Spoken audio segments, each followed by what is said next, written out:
नीरू का बेटा फौज में बड़ी पोस्ट पर था। वो हमेशा तैनाती में बाहर रहता। घर में अकेली नीरू बोरियत महसूस करती थी। नीरू की सहेलियों ने उसे सलाह दी कि वो अपने बेटे की शादी करवा दे। बहू के आ जाने से सब ठीक हो जाएगा। बेटा अपार, तू तो फौज में रहता है, मुझे घर में अकेलापन काटने को दौड़ता है। तू एक काम कर बेटा, शादी कर ले, फिर बहू के साथ मैं घर में आराम से रहूंगी।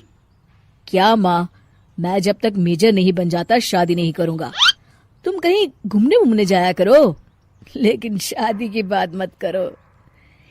इतना कहकर अपार वहां से चला जाता है, लेकिन जाते वक्त उसे माँ की भी चिंता रहती है। एक दिन दरवाजे की घंटी बजती है। नीरू दरवाजा खोलती है तो सामने एक सुंदर सी लड़की साड़ी पहनकर सर पर पल्लू रखकर खड़ी होती है। कौन हो तुम बेटा, और तुम्हें किसने भेजा है? मेरा नाम कंचन है और मैं आपके बेटे अपार की बीवी और आपकी बहू हूँ। तभी घर का फोन बजता है। नीरू फोन उठाती है तो अपार का फोन होता है। माँ, कंचन आ गई। वो आपकी बहू है माँ, और मैंने उससे शादी कर ली है।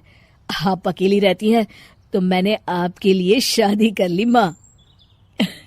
अच्छा बेटा, बहू तो आ गई, बहुत सुंदर है।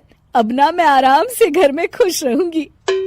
इतना कहकर नीरू जैसे ही कंचन की तरफ देखती है, वो उसके पैर छूती है। नीरू कंचन को आशीर्वाद देकर गले लगा लेती है। अगली सुबह नीरू सोकर उठती है तो अरे, सारा घर कितना चमक रहा है। इतनी सुबह घर का सारा काम किसने किया? तभी कंचन हाथ में स्वादिष्ट नाश्ता और चाय लेकर आती है और टिपॉय पर रखकर कंचन के पैर छूती है।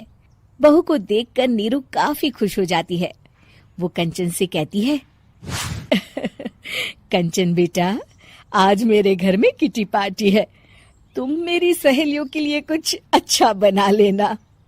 माँ, मुझे अच्छा बनाना नहीं आता, आप बता दीजिए, मैं बना दूंगी। अरे मैं भी तो नहीं जानती।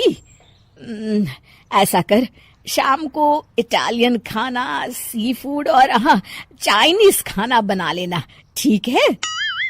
कंचन नीरू की बात सुनकर खुश हो जाती है। हाँ माँ, मैं तो ये सब बना सकती हूँ, आप चिंता ना करें। शाम को नीरू की सहेलियां आती हैं, जहाँ कंचन अकेले बनाए स्वादिष्ट खाना बनाकर खिलाती है। वो सारी सफाई कर सबको खुश कर देती है। कंचन अंदर किचन में जाती है कि तभी नीरू की सहेली बोल पड़ती है। अरे नीरू, तेरी बहू तो बड़ी परफेक्ट है, तेरी हर बात मानती है और सारा काम भी अकेले करती है, तुझे शिकायत का मौका भी नहीं देती। लेकिन क्या फायदा, बेचारी नीरू का जीवन तो बहू के आने के बाद भी बोरिंग का बोरिंग ही रहा। क्यों, ऐसा क्यों बोल रही है? अब तो मेरे साथ मेरी बहू भी रहती है। हाँ, रहती तो है, लेकिन मैं ऐसी लड़कियों को बहुत अच्छे से जानती हूँ। ये सारे काम इसलिए करती है कि तुझे लड़ाई करने का कोई मौका ना मिले और तू फ्रस्ट्रेट हो जाए, समझी? नीरू भोली सूरत बनाकर कहती है, नहीं, मैं नहीं समझी। अरे, घर में सास बहू की लड़ाई ना हो तो घर भी भला घर लगता है क्या? मेरे घर में ही ले ले। सुबह से बहू के साथ लड़ाई में इतनी चहल पहल रहती है कि मन हमारा भी लगा रहता है और पड़ोसियों का भी। नीरू मन में सोचती है, बात तो सही है, अगर ये मेरी शिकायत के बिना ही हर काम कर देगी तो मैं क्या करूंगी? रात को नीरू सोने के लिए कमरे में जाती है, जहाँ कंचन उसके पैर दबाने लगती है। नीरू को अच्छा तो लगता है, लेकिन वो किसी भी तरह से उससे लड़ाई करना चाहती है। बहू, दर्द पैर में नहीं सर पर है और तू मेरे पैर दबा रही है। मैं सर दबा देती हूँ माँ जी। ये कहकर वो उसका सर दबाने लगती है। तू एक काम कर, मेरे लिए बादाम वाला दूध ले आ, जा। कंचन जाकर सास के लिए दूध ले आती है। अब नीरू उसे जो कहती कंचन झट से कर देती। बहू, जरा छत से जाले निकाल दे। जी माँ जी। कंचन 5 मिनट में ही पूरे घर के जाले साफ कर देती है। नीरू तो देखती की देखती ही रह जाती है। कमाल है, ये तो हर काम कर रही है। तरस गई मैं तो इससे लड़ाई करने को। इतना कह के नीरू चली जाती है।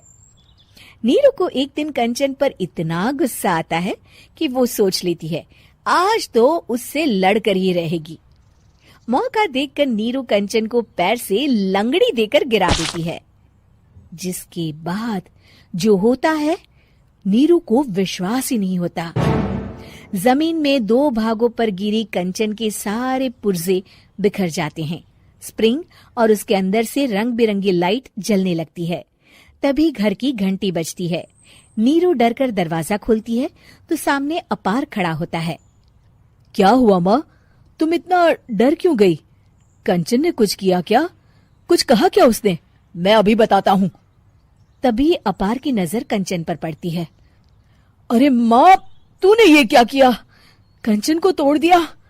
तुम्हारी खुशी के लिए मैंने रॉबर्ट को तुम्हारी बहू बनाकर भेजा था, जिससे तुम्हारी हर इच्छा पूरी हो और तुम खुश रहो।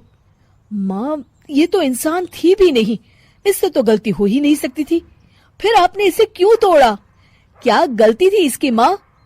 बेटा, इसकी सबसे बड़ी गलती ये थी कि ये इंसानों की तरह सास से लड़ाई नहीं करती थी।